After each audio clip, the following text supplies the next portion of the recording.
Hello दोस्तों, कैसे हो सब लोग। दोस्तों स्वागत है आज के सेशन में।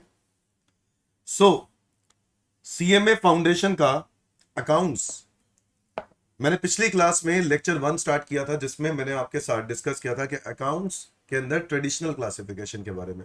हाँ या ना? ट्रेडिशनल क्लासिफिकेशन क्या होती है, और उसमें हमने डिस्कस किया था ट्रेडिशनल क्लासिफिकेशन अकाउंट्स में होते हैं 3 टाइप के। एक होता है रियल अकाउंट, एक होता है पर्सनल अकाउंट, और एक होता है नॉमिनल अकाउंट। दोस्तों रियल अकाउंट वो अकाउंट है जिसको हम टच कर सकते हैं, देख सकते हैं, है ना। हम उसको रियल कहते हैं, जो रियल में लगते हैं। ऐसे एसेट्स जितने फिक्स एसेट्स होते हैं, चाहे वो टेंजिबल हो इंटेंजिबल हो, वो हैं।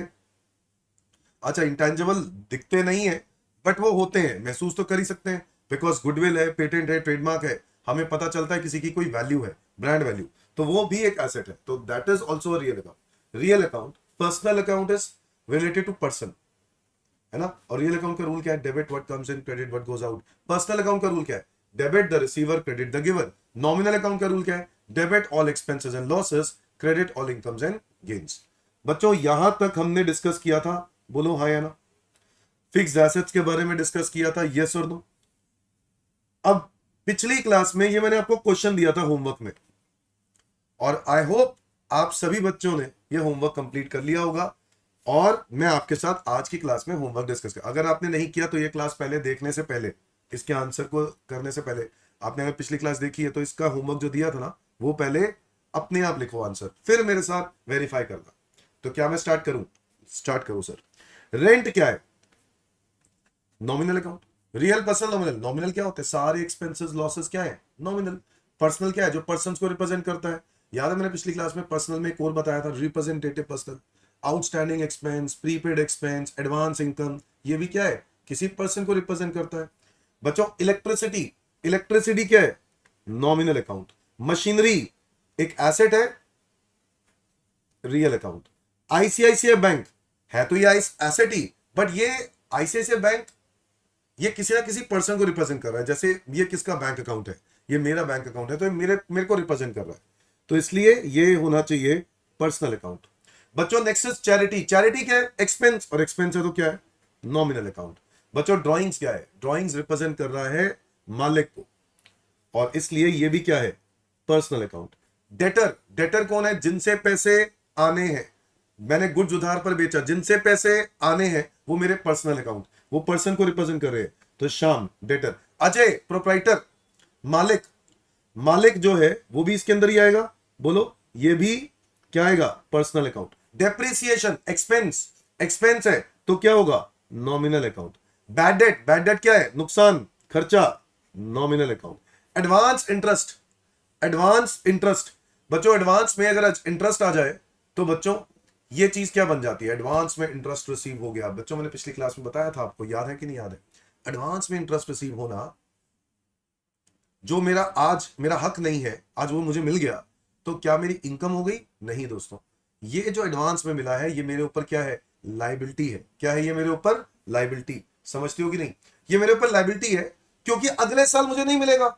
आज मिल गया, मुझे अगले साल नहीं मिलेगा, और अगले साल उसके लिए सर्विसेज मुझे देनी पड़ेगी, तो मेरे ऊपर क्या बन गई? लाइबिलिटी। तो दोस्तों एडवांस इंटरेस्ट क्या है? लाइबिलिटी है, इसलिए ये किसी ना किसी पर्सन को रिप्रेजेंट कर रहा है, इसको बोलते हैं रिप्रेजेंटेटिव पर्सन। वेजेस, वेजेस क्या है? खर्चा। लेबर को क्या देते हैं? वेजेस, खर्चा, nominal account. Freight inward, freight inward is transportation, goods की ट्रांसपोर्टेशन, परचेज के लिए जो फ्रेट का खर्चा किया, दैट इज फ्रेट इनवर्ड, और वो भी क्या होगा? नॉमिनल। सेल्स क्या है? अगेन खर्चे और इनकम किसको कहां पे रिप्रेजेंट करते हैं? नॉमिनल, तो ये भी क्या है? नॉमिनल। कार्टेज क्या है? कार्टेज, कार्टेज क्या है? भाई जब हम कोई सामान कार्ट के थ्रू मंगवाते हैं, मतलब कार्ट के थ्रू मतलब अब मैं क्या हूं, जब एक बड़ी व्हीकल से ट्रांसपोर्टेशन होता है ना, उसको फ्रेट बोलते हैं। जब छोटी व्हीकल से होता है ना कार्ट, ये कार्टेज वर्ड जमाना वो जमाना था जब कार्ट्स हमारे देश में चलते थे। आज भी चलते हैं कुछ एरियाज में, बट बहुत ही कम। तो कार्टेज वर्ड तब से यूज करते हैं। आजकल रिक्शा रिक्शा से कुछ सामान मंगवाया जाता है तो इसको कार्टेज वर्ड बोल सकते हैं। ये नॉमिनल खर्चा है। Bad debts recovered. बच्चों बैड डेट्स, डेटर मेरे इंसॉल्वेंट हो गए, डेटर मेरे इंसॉल्वेंट हो गए, मेरे डेटर जिनसे मैंने पैसे लेने थे वो इंसॉल्वेंट हो गए, तो मेरे क्या बन गए? Bad debt. आज उन्हीं बैड डेट की क्या हो गई? रिकवरी। दोस्तों क्या होगा वो? मेरा इनकम। इनकम है तो कौन सा अकाउंट? Nominal account. कौन सा account? Nominal account. Freight outward, transportation है आउटवर्ड जाने के लिए, सेल करने के लिए। बच्चों बताओ क्या है तो ट्रांसपोर्टेशन का कॉस्ट, तो ये freight outward is also a nominal account. Bank loan, ये भी किसी को रिप्रेजेंट कर रहा है। भाई अगर आज मुझे बैंक लोन पे करना है तो मेरे ऊपर लायबिलिटी है और बैंक के एसेट है, तो बैंक को रिप्रेजेंट कर रहा है बैंक लोन। तो दोस्तों ये भी क्या हुआ? एक personal account. Loan account is also a personal account. Prepaid rent, prepaid rent बच्चों ये रिप्रेजेंटेटिव पर्सनल है। प्रीपेड रेंट याद है मैंने आपको बताया था कि जब भी कभी एडवांस में खर्चा दे करते हैं, एडवांस में एक्स्ट्रा अमाउंट दिया, पैसा दिया, आपका इस साल का वो खर्चा ही नहीं है बट आपने एक्स्ट्रा दिया, तो जो आपने एक्स्ट्रा दिया है ना वो इस साल का जो खर्चा नहीं है, वो जो डिफरेंस अमाउंट है ना, हम उसको क्या बोलते हैं? एसेट। क्या बोलते हैं? एसेट। ये हमारा एसेट है। बच्चों मेरा रेंट 1 लाख रुपए था और मैंने 1,20,000 दे दिया। रेंट 1 लाख रुपए था, मैंने 1,20,000 दे दिया, तो 20,000 जो एक्स्ट्रा दिया है ना, जो 20,000 एक्स्ट्रा दिया है वो मैं सबको नहीं देता रहता हूं, किसी एक को दिया, इसलिए किसी ना किसी को रिप्रेजेंट कर रहा है। अच्छा इस साल मैंने दे दिया, क्या अगले साल पे करना है? नहीं, तो इसलिए मेरा एसेट है, मेरे अगले साल पैसे बच जाएंगे। हाँ या ना? It is my asset. और ये रिप्रेजेंट कर रहा है किसी पर्सन को, इसको बोलते हैं representative person. Carriage outward, carrier का चार्ज आउटवर्ड जाने के लिए, आउटवर्ड मतलब सेल्स के लिए, carriage outward is also a carrier का खर्चा, ट्रांसपोर्टर का खर्चा, और ये है आउटवर्ड जाने के लिए, यानी इससे कोई फर्क नहीं पड़ता है आउटवर्ड है रहेगा क्या? नॉमिनल। क्यों? ये भी एक्सपेंसेस ही रहेंगे। Carriage outward is also expenses, sales के लिए हो या परचेज के लिए हो।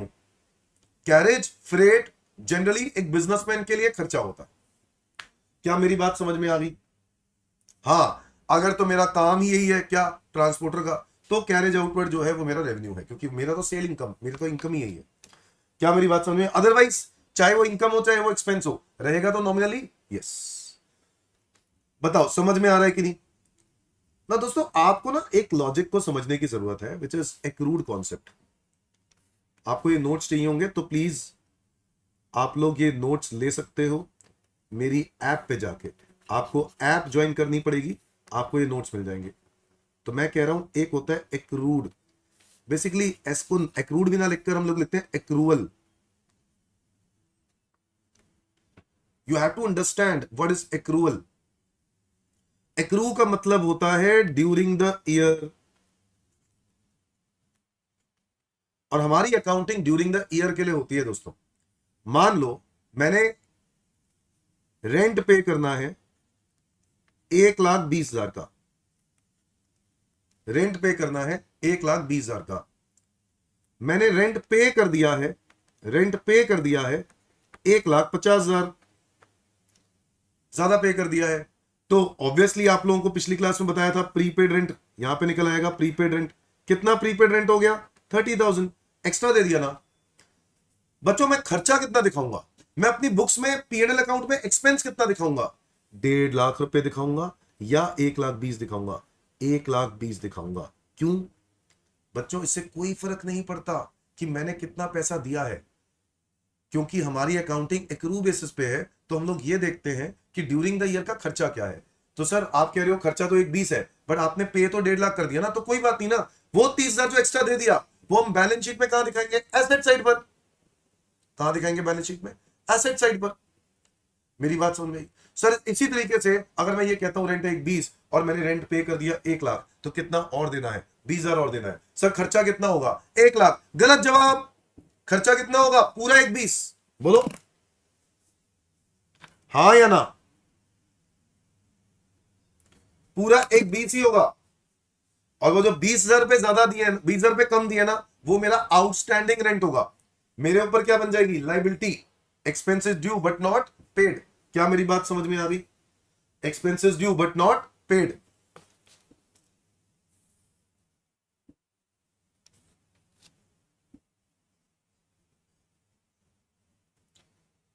ये पिछली क्लास में हमने डिस्कस किया था, यस और नो।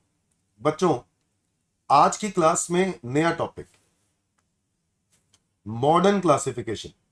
नाउ मॉडर्न क्लासिफिकेशन जो आप लोगों ने सुना है ना, वो यही सुना है, यही वाली क्लासिफिकेशन।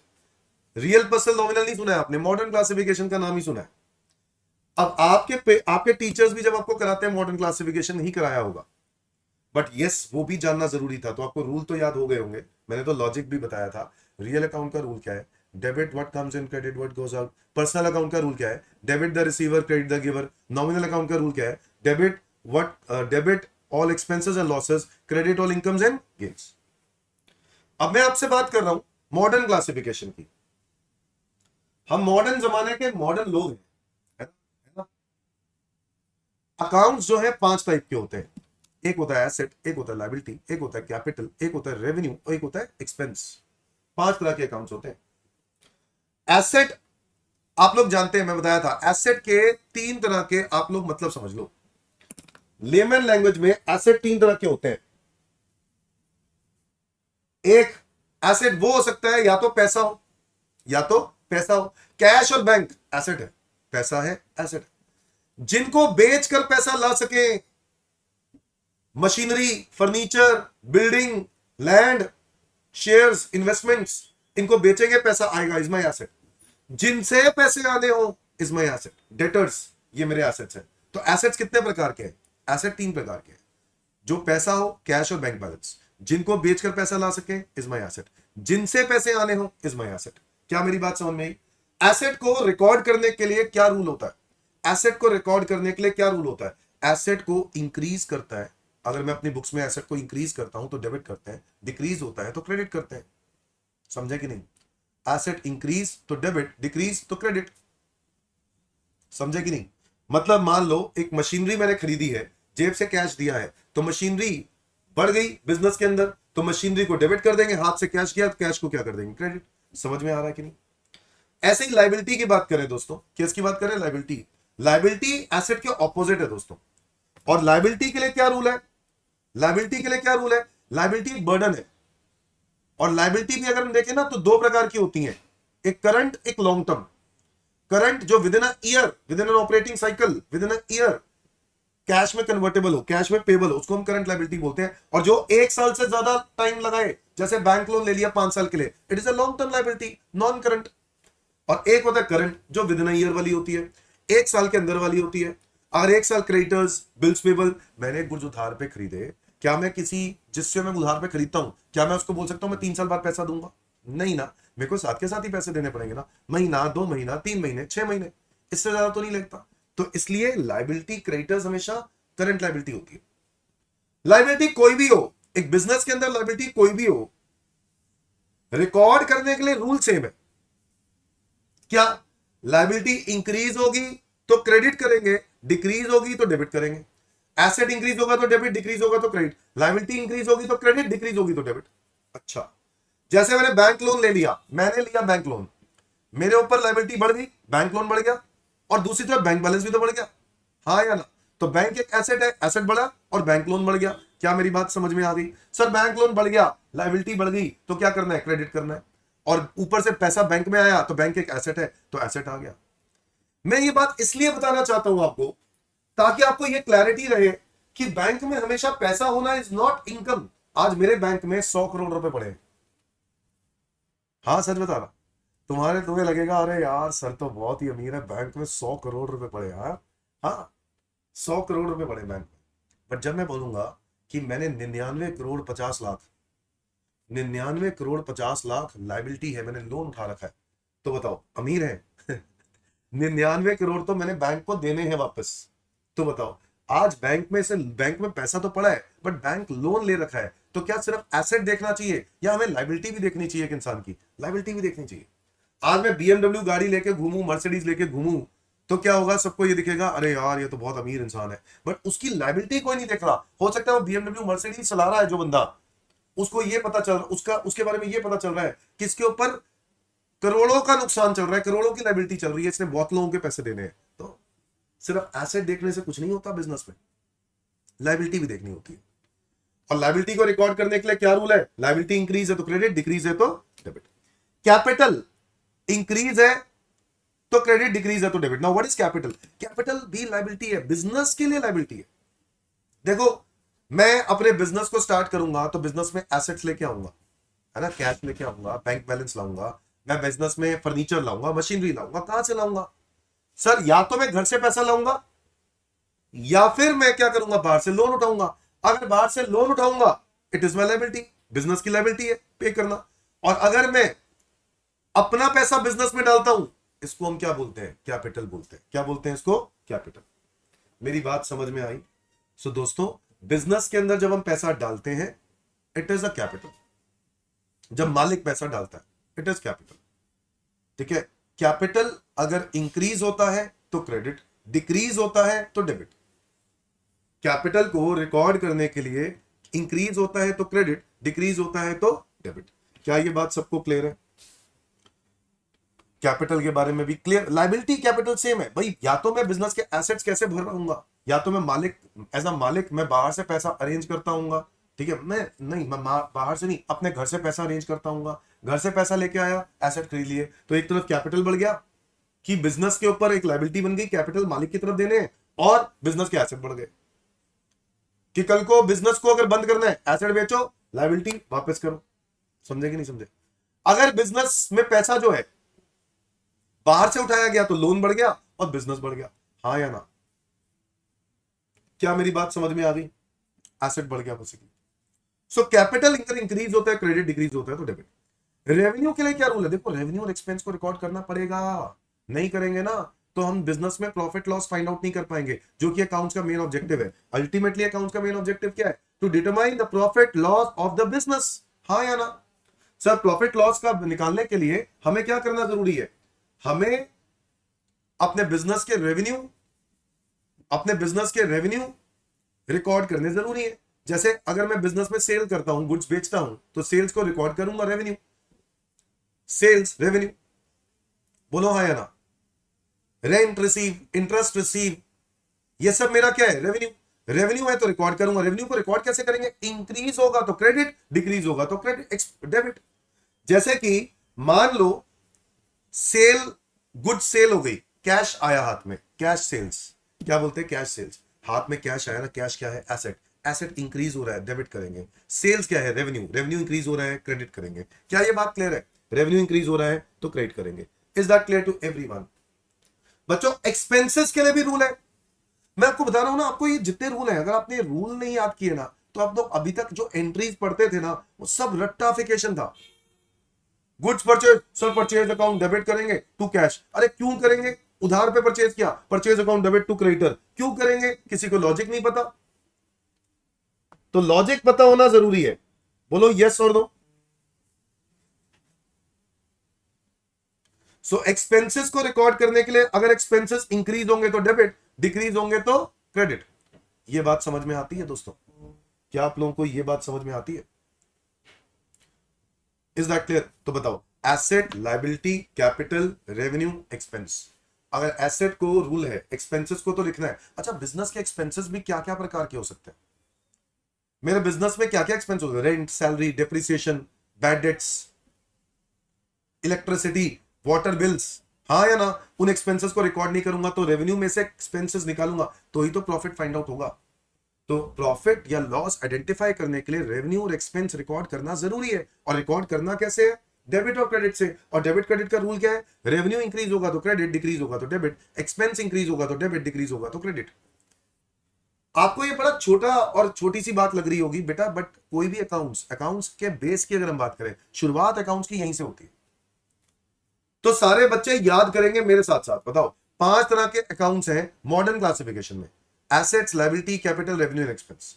एसेट इंक्रीज होगा तो डेबिट, डिक्रीज होगा तो क्रेडिट। लायबिलिटी जो बर्डन है, इंक्रीज होगा तो क्रेडिट, डिक्रीज होगा तो डेबिट। कैपिटल इंक्रीज होगा तो क्रेडिट, डिक्रीज होगा तो डेबिट। रेवेन्यू इंक्रीज होगा तो क्रेडिट, डिक्रीज होगा तो डेबिट। एक्सपेंसेस इंक्रीज होगा तो डेबिट, डिक्रीज होगा तो क्रेडिट। क्या ये बात क्लियर है? क्या ये बात सबको क्लियर है? अब जो हम लोग पहले ही कर चुके हैं ना, पहले एक क्वेश्चन किया था ना, जो अभी अभी हमने डिस्कस भी किया, उसी क्वेश्चन को दोबारा करना है। अच्छा, और यही आपका क्वेश्चन है, classify the following into assets, liability, capital, revenue, expense in the above example, जो हमने अभी अभी किया, ये वाला क्वेश्चन। इसके आप लोग, मैं उम्मीद करता हूं आप लोगों ने आंसर्स लिख लिए हैं, रियल, पर्सनल, नॉमिनल वाले। अब मैं इसको रब कर रहा हूं। और मैं यहीं पर लिख रहा हूं, आप लोग पूरा क्वेश्चन लिखो ना यार, लिखो लिखो लिखो, पूरा पूरा क्वेश्चन लिखो।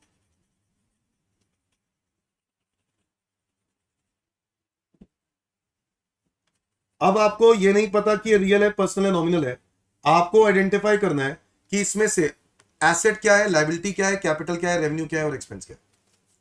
आओ दोस्तों स्टार्ट करते हैं। रेंट क्या है? एक्सपेंस। सर रेंट रिसीव भी तो हो सकता है। बेटा देखो, अगर कहीं पे क्वेश्चन में कुछ नहीं लिखा, सिर्फ रेंट लिखा है ना, तो हमेशा मानेंगे एक्सपेंस, इनकम नहीं मानेंगे।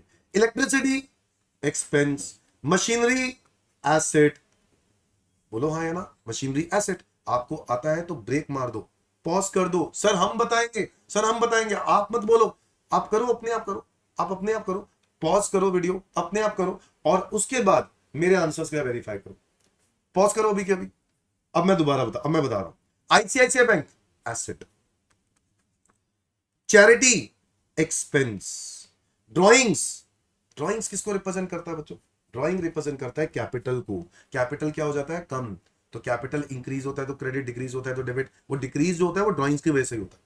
अच्छा, Shyam debtor asset, Ajay proprietor capital, बोलो आया ना, अजय प्रोप्राइटर कौन है? Capital. Depreciation expense, bad debts expense. Advance interest, मैंने बताया था, एडवांस इंटरेस्ट मेरे ऊपर क्या है? लाइबिलिटी। एडवांस इंटरेस्ट क्या है मेरे ऊपर? लाइबिलिटी। मैंने आपको बताया था कि आज मुझे इंटरेस्ट आना चाहिए था 60,000 और मुझे 10,000 रुपये एक्स्ट्रा आ गए, तो 70,000 रुपये आ गए। तो जो 10,000 एक्स्ट्रा आया ना, वो मेरे ऊपर बर्डन है। क्योंकि अगर अभी के अभी आप मना करते हो, ठीक है, कि मतलब मैंने तो 10,000 रुपये एडवांस में ले लिया, आज मेरे को सर्विसेज देनी पड़ेगी, सर्विस नहीं दे पाता हूं तो वो 10,000 रुपये वापस करने पड़ेंगे, तो मेरे ऊपर क्या है? लाइबिलिटी। वेजेस क्या है? एक्सपेंस, है कि नहीं? वेजेस क्या है? एक्सपेंस। फ्रेट इनवर्ड क्या है? एक्सपेंस। सेल्स क्या है? रेवेन्यू। सेल्स क्या है? रेवेन्यू। कार्टेज क्या है? एक्सपेंस। बैड डेट रिकवर्ड क्या है? रेवेन्यू। भाई bad debt recovered, bad debt होता तो एक्सपेंस, बैड डेट रिकवरी है तो इनकम, है कि नहीं? कार्टेज क्या है? एक्सपेंस। अच्छा, फ्रेट आउटवर्ड क्या है? एक्सपेंस। आउटवर्ड हो या इनवर्ड हो, मैंने बताया था ना, फ्रेट आउटवर्ड हो या इनवर्ड हो, दोनों ही खर्चे होते हैं, तो freight outward expense. Bank loan क्या है? बोलो बैंक लोन क्या है?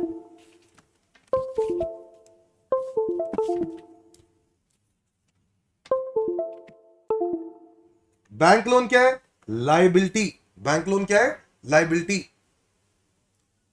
ओके। प्रीपेड रेंट क्या है? प्रीपेड रेंट है एडवांस में रेंट पे कर देना। इट इज, आज मैंने एडवांस में दे दिया, एक्स्ट्रा दे दिया, तो फ्यूचर में मुझे नहीं देना पड़ेगा। तो मुझे बताओ, फ्यूचर में नहीं देना पड़ेगा तो मेरा पैसा क्या अगली बार बच नहीं जाएगा? हाँ सर, मैंने अभी एक्रू का लॉजिक समझाया था, आपको समझ में आया था? तो प्रीपेड रेंट जो आपने एक्स्ट्रा दिया इज माई एसेट। क्यों? क्योंकि मैंने आज तो पे कर दिया, जेब से पैसे कम भी हो गए। सर आप कहोगे पैसे आने, अगर मैं कहता हूं कि मैंने आज के आज, मैंने इस साल में क्लोज कर दिया, मैंने कहा मुझे नहीं करना कंटिन्यू, तो वो रेंट जो मैं एक्स्ट्रा दे चुका हूं तो अगले साल के लिए दिया है, वो आपको पैसा वापस करना पड़ेगा। So it's my asset. हाँ या ना? Carriage outward, carriage outward again expense. ये पता होना बहुत जरूरी है बच्चों कि क्या एक्सपेंस है, क्या रेवेन्यू है, क्या एसेट है, क्या इनकम है, ये सब चीजें, और क्या कैपिटल है। ठीक है, तो आज इतना ही करते हैं। मैं आपको अपनी बुक से अगली क्लास के अंदर, अपनी बुक से, जी हाँ बुक के से, बुक का जो पीडीएफ है आपको मिल जाएगा मेरे ऐप के अंदर। तो आपको ऐप डाउनलोड करनी पड़ेगी, तो ऐप के अंदर आपको बुक मिल जाएगी मेरी पूरी सीएमए फाउंडेशन की, और उस बुक से आप इसको देख सकते हो कि मैंने कैसे, मतलब और क्या क्वेश्चंस हैं जो मैं आपको करवाने वाला हूँ, अगली क्लास कराऊंगा वैसे।